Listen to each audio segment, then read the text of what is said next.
de mes bottes. Un pied à côté de moi. Tabarouette, c'est fou. Il est magnifique.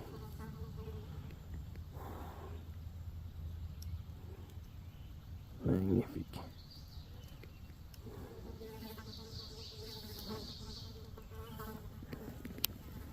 Bon, on continue. Carré. Bon, maintenant, il est passé, mettons 18 pouces à ma botte, là. Pour pas dire un pied. Magnifique serpent. Je pense que c'est parmi ceux-là qui sont venimeux, là. Alors, fait que, ouais, c'est ça. Ma deuxième journée hier. Une magnifique journée, ma plus belle journée en météo, à part au Québec, là. Donc, c'est ça, là, je vous ai raconté que j'avais pas eu d'interaction, changé mon plan A pour un autre plan. J'ai été, à cause j'ai vu des dindons, après ça j'ai busté des dindons, où ce que je voulais aller comme plan A. Après ça j'ai changé d'endroit, j'ai eu des interactions rapidement avec un Tom qui était avec des femelles, puis j'étais pas pressé. J'ai pris mon temps, puis il était vocal pratiquement toute la journée, là. Ça veut pas dire que il était vocal parce que je créais de l'interaction vocale avec lui, parce qu'il en faisait beaucoup lui-même, là, avec les corneilles, avec peu importe. Puis j'ai travaillé ça toute la journée, déplaçant à quelques reprises, en espérant croiser leur chemin, des fois en essayant à différentes périodes de la journée d'interagir vocalement avec lui, des fois qu'il lâcherait ses femelles. Mais sans succès. J'ai eu un visuel au début, tout début, là, quand je suis arrivé là, vers 10h30, quand j'ai commencé ça à peu près là, avec eux autres. Là. Je les ai vus qui s'en allaient vers le champ. Là, parce que je surveille un petit peu le serpent. Là. Pas qu'il m'énerve, là, mais je vais être sûr que ça en aille tout le temps là, sur l'autre bord. Fait que. Ouais, fait que c'est ça. Fait que. C'est le seul visuel que j'ai eu avec eux autres à part des ententes. Donc. Après ça, vers 5h. À 5 heures, il a passé un avion très bas. Je ne sais pas en tout pourquoi il a passé basse comme ça. Les dindons qui étaient dans une prairie, ils ont décollé vers moi, puis se sont atterris. La prairie était privée. Ils se sont atterris juste au début de la forêt, vraiment clairsemée où j'étais, avec des gros arbres, sur le public, mais juste hors portée, peut-être à peine 75, mettons, on va dire 90 verges. 90 verges, 100 verges. 100 verges. Puis, là, tabarouette, ça y est, c'est ma chance, là, tabarouette. Fait que je suis encore patient. Je vois le Tom des fois se trotter là, à travers des arbres, tout ça, dans une petite dépression. Mais j'espère que naturellement, qu'il a envie de venir vers moi. C'était l'inverse, il avait envie d'aller au sens opposé. J'ai essayé d'interagir un petit peu avec eux autres vocalement.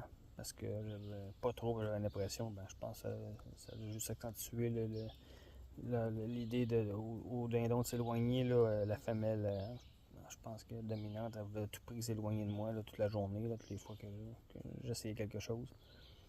Donc, mais j'ai vu peut-être une fenêtre de faire une petite approche en rampant tout doucement.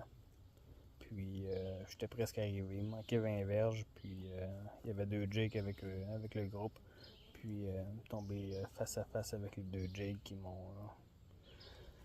qui m'ont repéré, puis qui ont tout fait foirer le plan.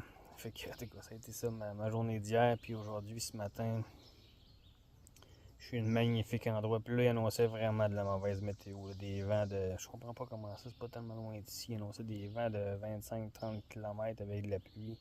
Puis ici, finalement, en changeant de secteur, tout ça, quelques heures de route, je suis à un endroit magnifique, beaucoup différent, très montagneux. Mais la météo, ce matin, était parfaite. Fait que j'ai fait une bonne hike là, pour me rendre par un point une bonne hike pour me rendre à un point d'intérêt que j'avais mis sur la carte. Puis comme de fait, j'étais proche des dindons. 2 dindons en particulier qui étaient sur 2 ridges différents.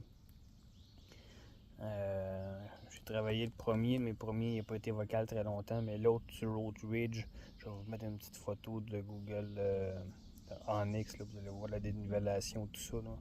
un méchant trou. J'ai descendu ça, je suis monté, j'ai presque closé ce dindon-là. Il est venu très très très près de moi.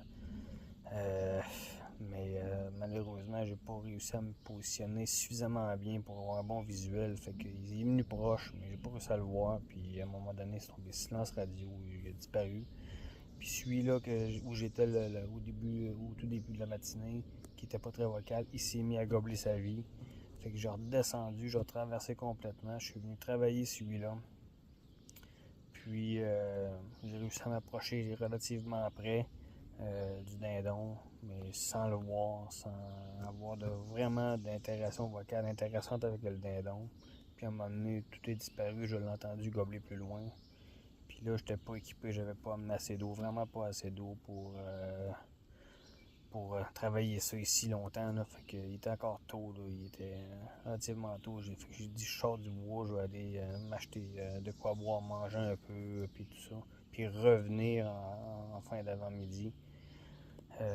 Un point j'ai ciblé stratégique pour venir me positionner, puis juste être patient, peut-être faire une ou deux séances de corps. Ce que j'ai fait, je suis arrivé ici par un autre point d'accès qui est vraiment plus intéressant en fait. Là. C'est sur le ridge, c'est pratiquement droit le chemin, mais c'est plus long, c'est à peu près 2 km, un petit peu plus que 2 km.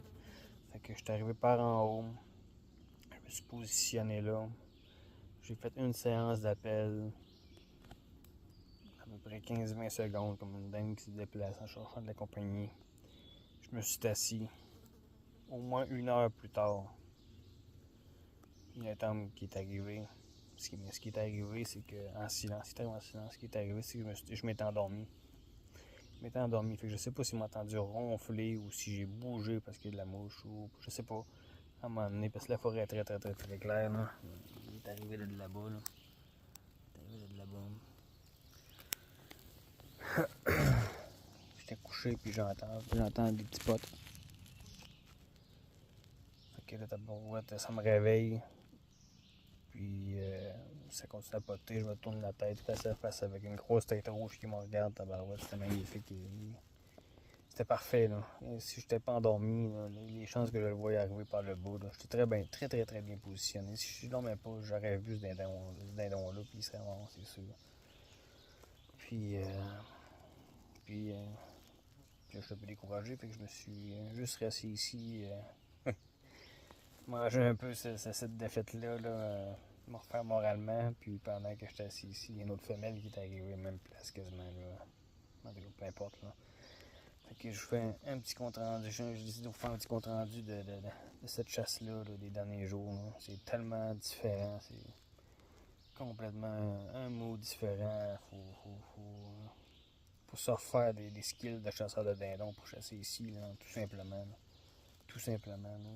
Je dis pas que c'est partout comme ça au Maryland, là, mais où est-ce que je suis présentement, là, puis où est-ce que j'ai été en particulier aussi West Virginia, là, dans les montagnes, vraiment dans les montagnes. Je suis pour se faire des skills de chasseur. Puis de la chasse là, ici, quand je suis arrivé par l'autre point